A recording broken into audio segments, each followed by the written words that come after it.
These are the talks for the next session. Raza Lamb from the U.S. Census Bureau will be chairing it. Raza, go ahead and take it away.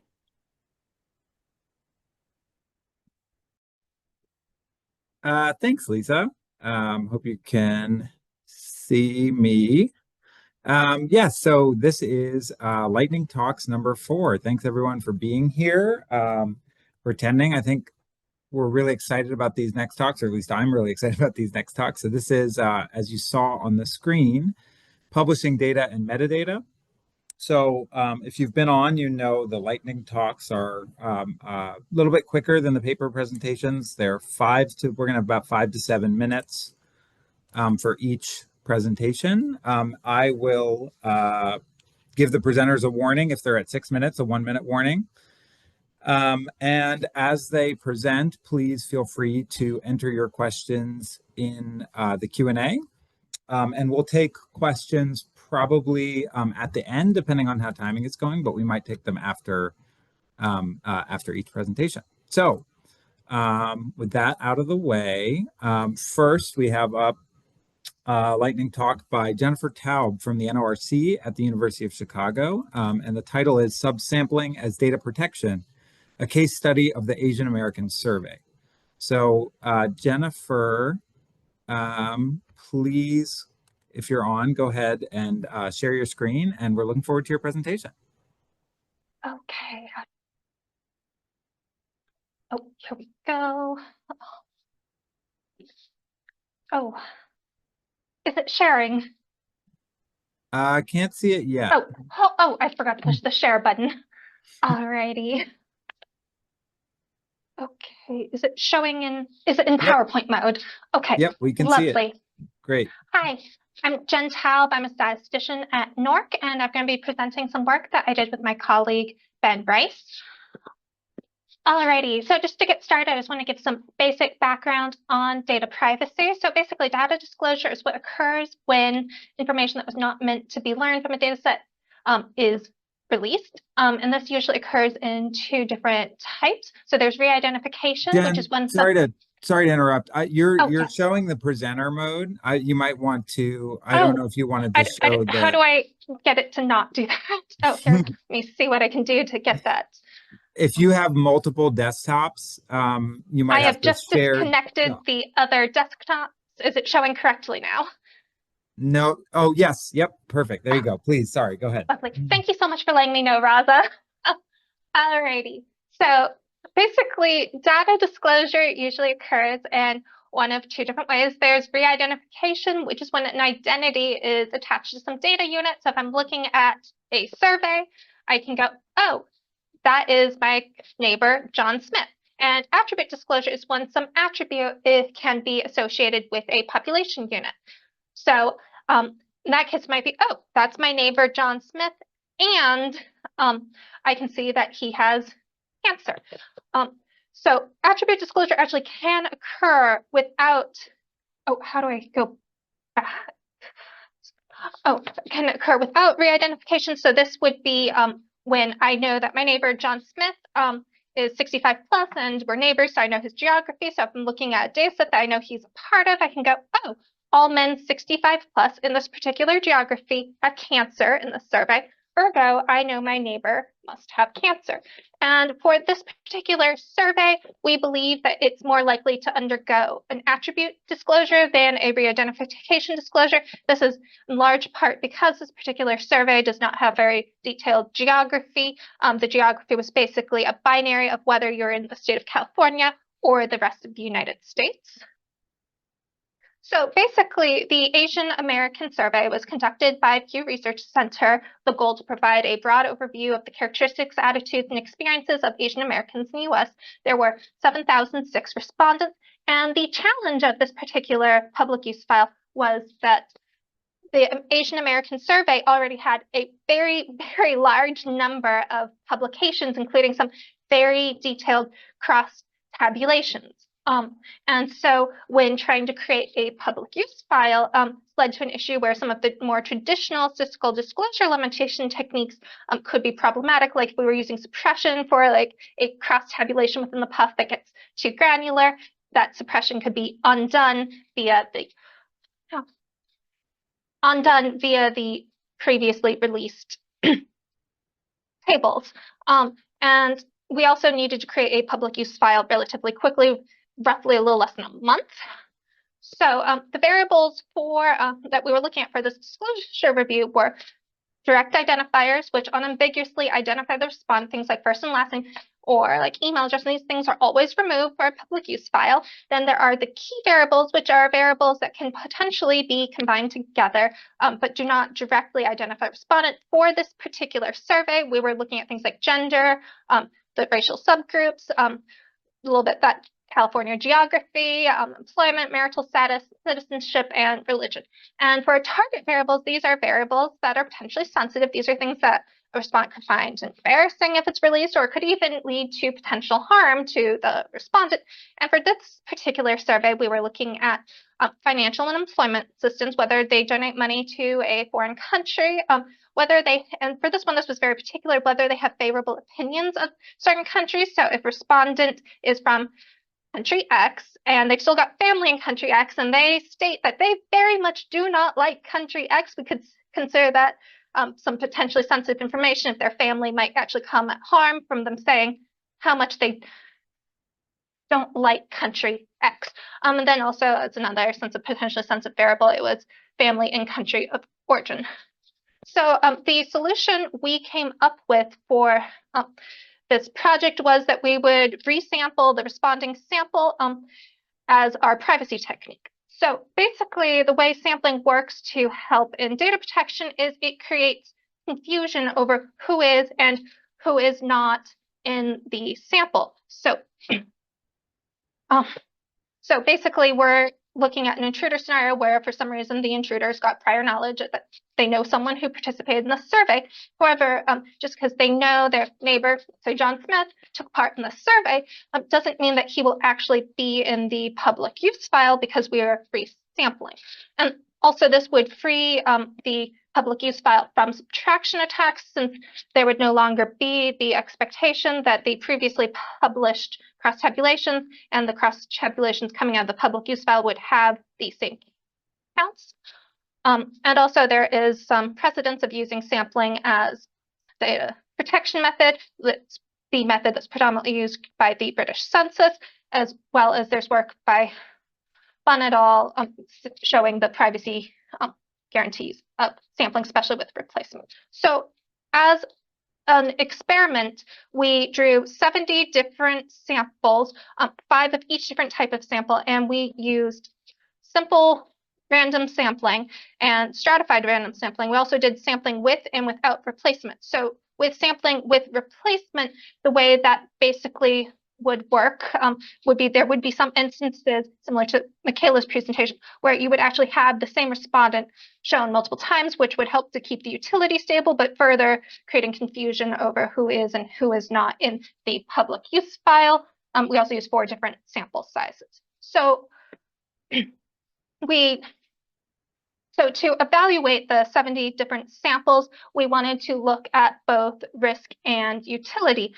And for this, you could use any different risk and utility metrics that you want, but for this particular project, we used the differential correct attribution probability DCAP along with the special uniques detection algorithm SUDA. And these were designed to predict the attribute risk.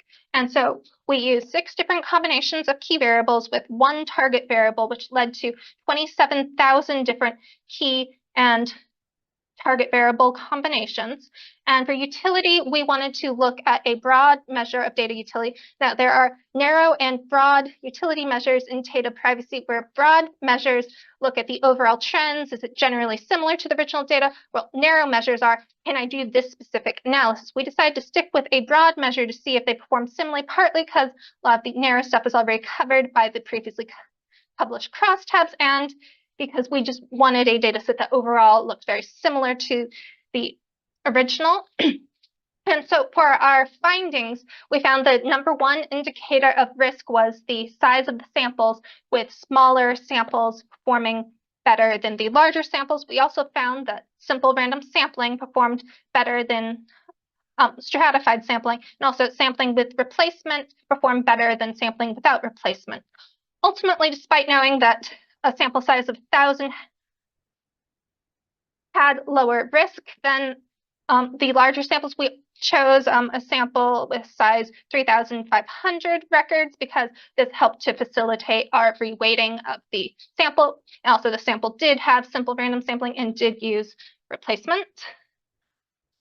And some additional steps that we took was we used recodes to help reduce the level of detail for some variables. We also explored using both PRAM and partial synthesis for some of the target variables to further lead to confusion for a data attacker. And we weighted the sample on some predetermined cross tabulations to make sure that our sample performed very similarly to the original. And all of our analyses were conducted in R. And for decap, you can get that off of my GitHub. For the SUDA and the PRAM, those can both be found in the SDC micro R package. And for synthesis, the synthpop package, and I've got the QR codes here. I don't know why this PowerPoint's trying to run off without me. Thank you all so much. If you would like to learn more about NORC and the work we do, we have a QR code here. If you would like to access the Q Asian American Survey public use file, and they've got some more info there, you can scan that QR there. Thank you. Great. Thank you, Jennifer. That was really good. That was excellent. Just a reminder for Q&A, please go ahead and put any questions that you have for Jen in the chat. In the meantime, I think we're going to wait. We're going to go ahead and go on to the next presentation. So next we have a presentation from Andrea Gomez Vargas from our OpenSci and INDEC Argentina, and Emmanuel Ciardulo from R in Buenos Aires and also INDEC Argentina. And they're going to be talking about AR Senso, a package born from chaos, powered by community, which is a title that I really like. So guys, please go ahead and take it away. Thank you so much, Reza. Hi everyone, I'm Andrea, and together with Emmanuel, we are going to tell you how we create our Senso, a package born from chaos and powered by community. This project emerged from our professional experience working with census data of the National Institute of Statistics and Census of Argentina, with the impulse of the ROpenSea Champions program, and became a citizen initiative to open and facilitate access to national censuses. The original idea behind the project was to create a package that will make available the official data of the national population censuses in Argentina from 1970 to 2022, homogenized, organized, and ready to use. And why? Until now, the data from the 6 censuses were in different formats: books, PDFs, Excel spreadsheets, and redacted outputs. This made it nearly impossible to analyze them together in a series. So the proposal was to transform those scattered spreadsheets into tidy tables, where before there was a case, now there is reproducible structure. Conceptual framework. 4 principles were employed to ensure the table's usability. The data is now findable, accessible, interoperable, and reusable. This package has a structured documentation, open license, and is easily integrated into any R ecosystem analysis. And that it's important for who we work in ARC. The census data, we organize the information according to the United Nations principles and recommendations for population and housing censuses. This conceptual framework enables us to structure the data according to units of analysis, as well as classify the variables and geographic disaggregation. So, from chaos to package. So the chaos is represented by thousands of Excels for different census periods with different format or structure that then make a fully automated process impossible. We had to design a multi-stage process, scrapping, manual selection, cleaning with R, function development, and all version on GitHub. The most important thing was for us, maintain consistency between censuses and make it easy to use with simple functions. Once we had this process in place, we need to generate a roadmap to move forward in milestone. It was a lot of work. So we are currently presenting phase 1 of this roadmap. You can download the package from GitHub. Currently, it has 3 main functions. The first function, and the most important, get census, brings to the R environment all the tables that match 3 arguments: the census year, the topic, and the geographical level. Check repository is to list all the tables available that match those arguments. So if you don't want to charge all your environment, and we had a Shiny app for dynamically navigate the information. It's all documented online in the package webpage with example of use for the functions. If you want more information about the package.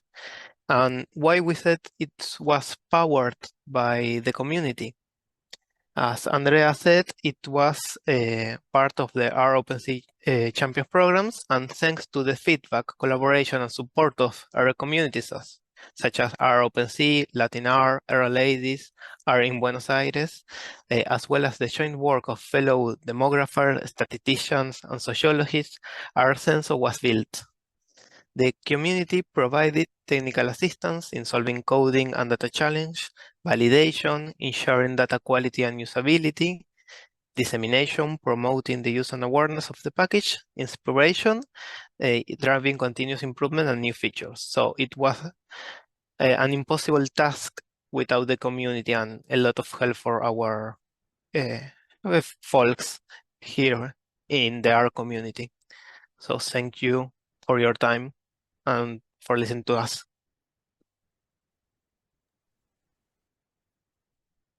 Great. Thank you guys. That was an excellent presentation. Please, again, reminder for our presenters, if you have any questions, you can put them in the Q&A feature, and we'll get to those hopefully at the end.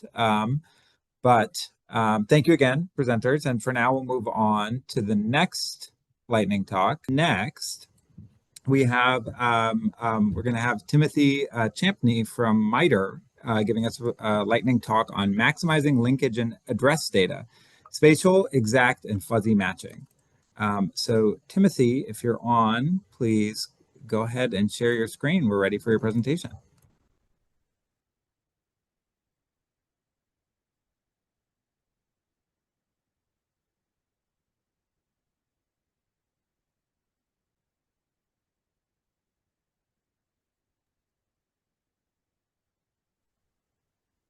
All right, Timothy, we can see your screen, but I'm not hearing you.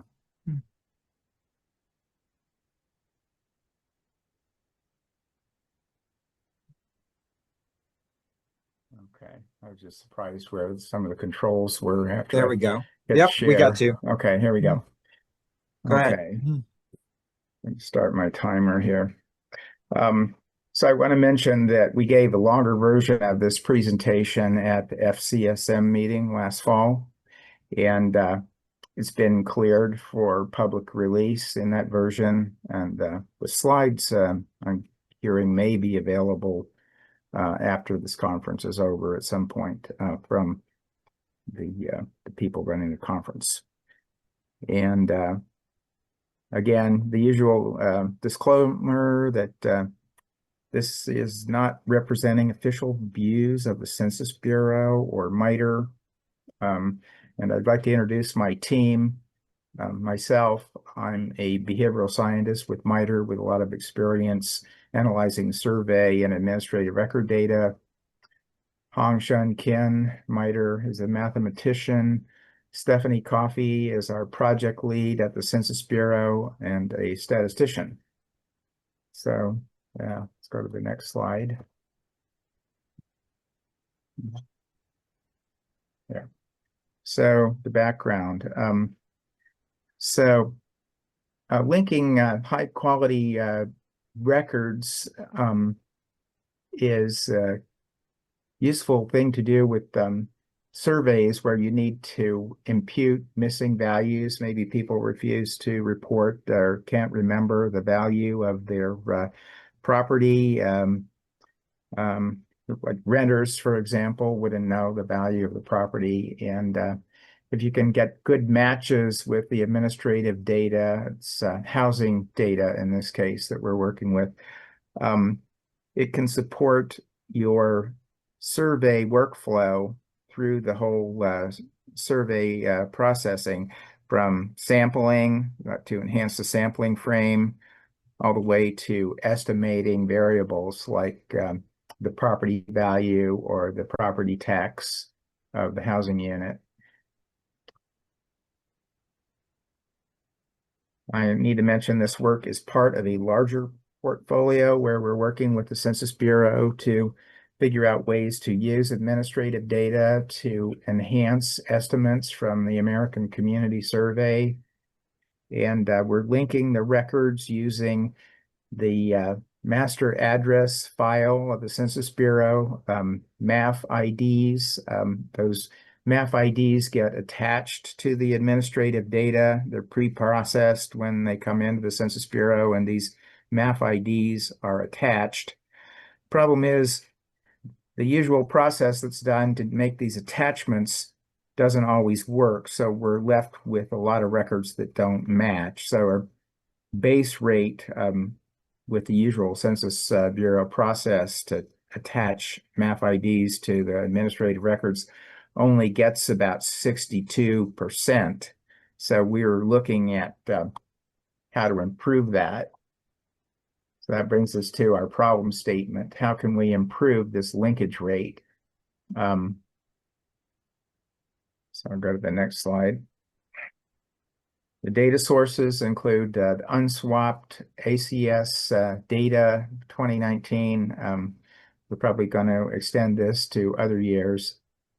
And the point we get the data, it's unweighted. We have to recalculate the weights when we produce estimates from our experimental data, which we've done. And then we get commercial data. These data are derived from county property tax records and whatnot, and aggregated together into a national data set by third-party vendors, and not permitted to name the actual vendor that is the source of the data. So here's our base case. We have the census data and the third-party survey data that we're seeking to match. We line up the fields so we have the same address info and the same data elements in both files. We use two approaches to improve the linkage. We pick the best of the multiple records for the same housing units, and then we apply geographic matching and fuzzy matching to the address fields, and I'll describe those a little further. The commercial data includes multiple record types, and so we're trying to find the best record to do the matching with out of those multiple record types. There's basic address records, there's tax assessment records, there are mortgage records, and sometimes the addresses are coded a little differently, and the MAF ID that gets attached to the different records might even be a different MAF ID, which is something that we need to work on cleaning up. So this illustrates the multiple records that we're dealing with here from the commercial data source. This at the country and using the base rates for matching by state, and you'll see that the matching is the poorest, generally in the southeast region of the United States. And then we show improvement using the multiple files, picking the best record out of the multiple choices for each housing record. Most improvement tends to be in the southeast region. Then we have geospatial matching, where we find matches based on the boundary files that come with the commercial data and the latitude and longitude from the math file and the ACS. And then you'll see that when you just do the geospatial matching, there's a problem where you have multiple housing units at the same location, like trailer courts, apartments, condominiums with multiple units at the same location. So the problem is how to tease these apart and get the correct match. I gotta finish this up. So we match on the street, the house number and unit number using the fuzzy matching. Here's an example, different spellings. The fuzzy matching takes care of that. Then we do a combined approach, and you'll see the most improvement is in the southeast region. And let's go to this table. It shows that the rate that we're able to achieve combining our three methods is 70% versus a base rate of 61%. And then I have some box plots showing the improvement here. And so the greatest improvement is for these multi-unit structures.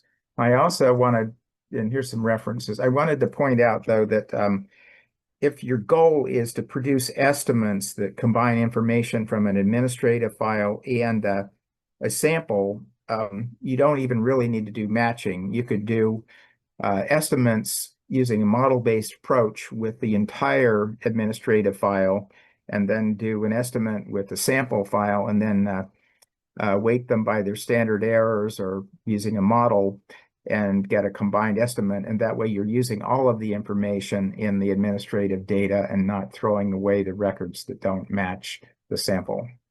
And I'll be happy to provide a reference to that in the chat if anybody wants it. That's it. Thanks. Great. Thanks, Timothy. And always appreciate a panelist who keeps himself on time, so I don't have to I don't have to do the extra work. But thank you so much for that presentation. Again, I'll keep reminding people questions. Questions are always good. Please put any questions in the Q&A. And we'll do any and all questions after our next and last presenter. Definitely not least because Daniel is presenting, works for my employer, also from the Census Bureau. So we're going to have Daniel Weinberg from the Census Bureau, and he's going to be talking to us in his lightning talk about parameter estimation and record linkage through dimensional reduction. So Daniel, I believe I saw you on. Yep, they're perfect. Looks good. Go ahead, take it away.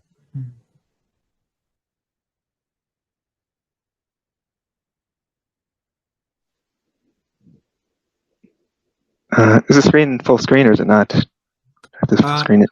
It's not in full screen. We can see the sort of PDF side. Oh, I see. Okay. But all right, it should be full screen now. Yep. Perfect. Looks good. Thanks. Go ahead. Okay, thank you. I'm Dan Weinberg from the U.S. Census Bureau, the Center for Statistical Research and Methodology. And this is a joint work with my colleague Ed Thibodeau, which is about the parameter estimation and record linkage through dimensional reduction. This is going to be a very high-level talk. A lot of time. Just a disclaimer that everyone else has, though, just that these views are the views of only the authors and not of the U.S. Census Bureau.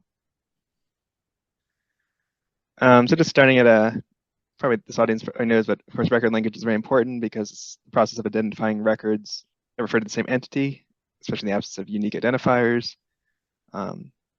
So in the Census Bureau, we don't collect we don't collect Social Security, so we have to match records based on other fields like name, date of birth, address, etc.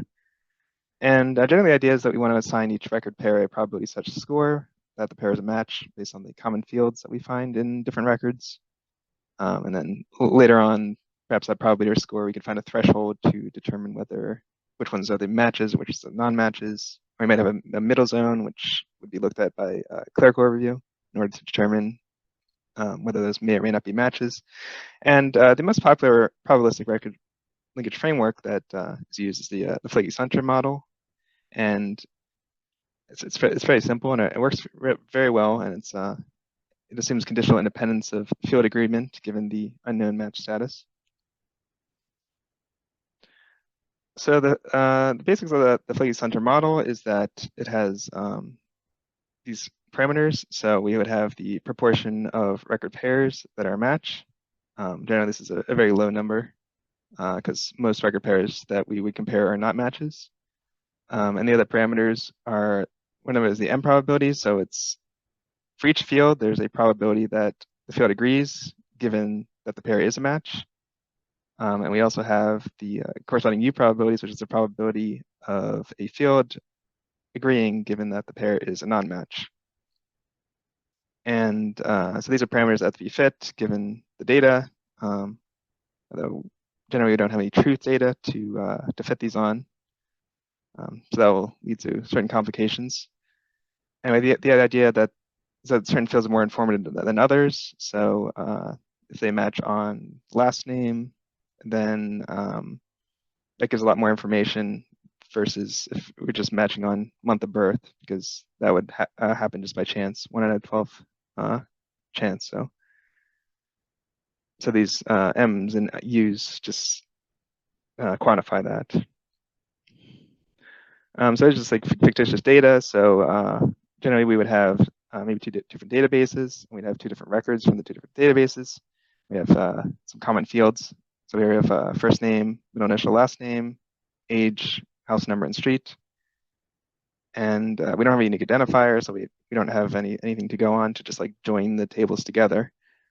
So what we have to do is basically compare the different fields together, the corresponding fields. So we would see that John matches with John. And then what we do is create a comparison vector, which essentially just summarizes the pair down into like if it matches or doesn't match in each of the different fields. So you might assign this comparison vector. It's 1 0 1 0 1 0, which is a binary vector, which says that the 1 means that it matches on first name, the 0 is it doesn't agree on the middle initial, and then so on for the rest of the fields.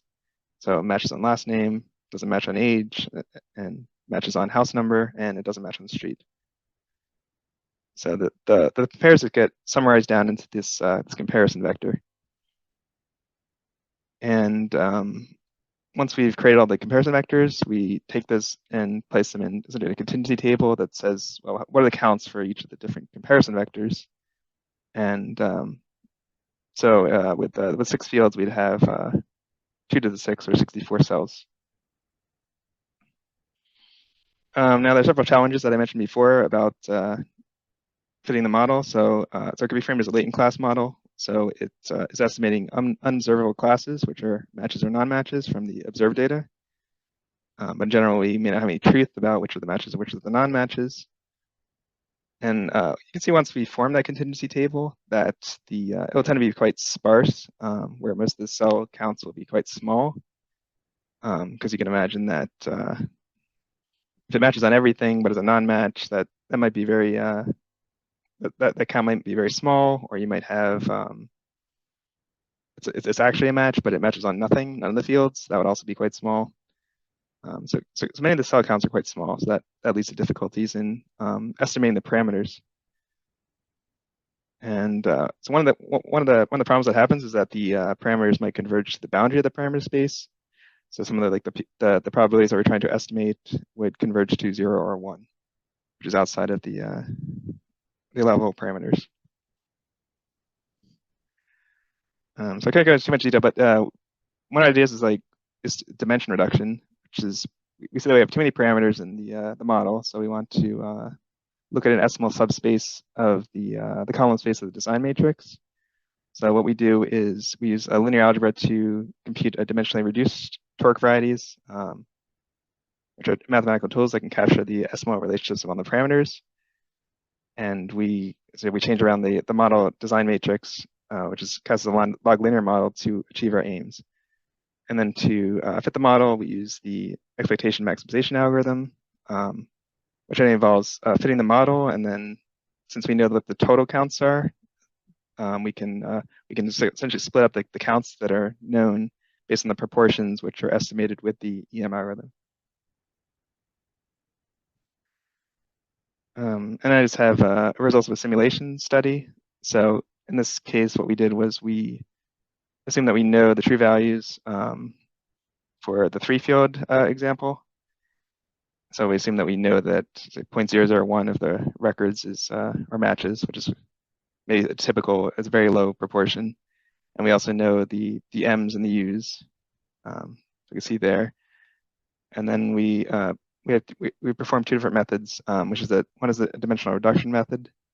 So we can see the results. And we also think the thing we can take out of this chart is that we can generally estimate the P parameters very well, but the U parameters as well. But the M parameters are somewhat difficult because of the class imbalance problem. So we only have so many observed counts to estimate those. So they're much harder to estimate. So we have some, you could see for the M probabilities we did. And then we also, another method, another idea is we can replace some of the 0 counts. We could just assume that they're structural zeros and fit the model. And so in that case, that's the ELM method. And in that method, we essentially just assume that parameter is going to be 1 and then fit the model otherwise. And so we can just see that that might be similar to the true value for M1, but it's also maybe it's like too confident. So just in conclusion, dimensional reduction provides a flexible way to estimate the parameters. And another reasonable approach is to use structural zeros. And in future work, we'll attempt to extend the method for more than 2 types of fields, because I assumed either agreement or disagreement, so everything was binary. And we will be intending to release our research report and code for our methods shortly. And this is my contact information. All right, thank you.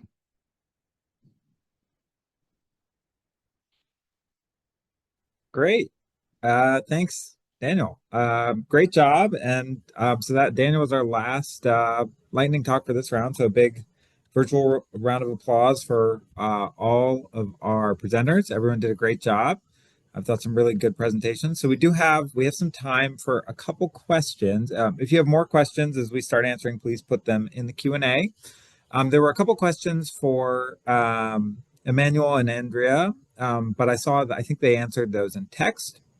So currently we have some questions for Timothy. So the first question for Timothy comes from Alex, and Alex asks, what function is used to assign scores to the different fuzzy matches? So Timothy, if you have an answer for that. Yeah, it's a function that is based on the number of transformations that you have to make to one string for it to equal the other string. I think it's available in SAS and R. I'm forgetting the name of the function, but it's the standard function in there. Sure. I can let me look it up. I'll put it in the chat. Okay. Yeah, that sounds great. And I would say there's some other questions also for you. Most of them. So one from Mark asks about the fuzzy matching, specifically about the type also of fuzzy matching you used, and that Mark says that in his experience, sometimes standardizing strings before doing the fuzzy matching gave him significant improvement. So he was curious if you did that or if you saw that. Yeah, we did that. Yeah, like take out the stop words and punctuation, that type of thing. Right. Did you Convert it did you all to happen to caps. compare doing standardization fuzzy matching with and without standardization? No. Yeah. Okay. Just curious. Okay. And then, yeah, so then the last two questions you already sort of answered are about which programming languages and packages used to Okay. conduct the matching. Sure. We used mainly SAS, but for the geospatial matching, we used an R package. It's R. I didn't do that part of the work. I have it written down here somewhere. R package. It was FP. Let's see.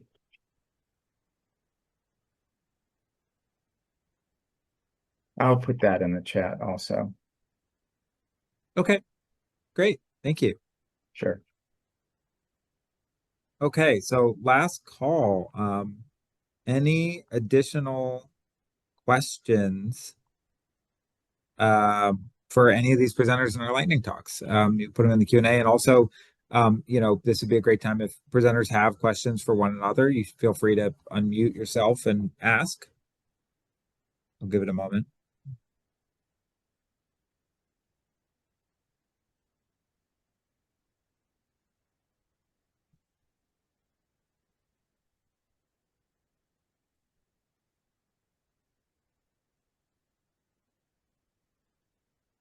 Okay, well, that sounds good. Another round of applause. Great job for all the presenters. I really enjoyed all the talks. If you are attending tomorrow as well, you may see me again. I'll be chairing another session. So until then, thanks everyone. And I'll turn it back over to Lisa.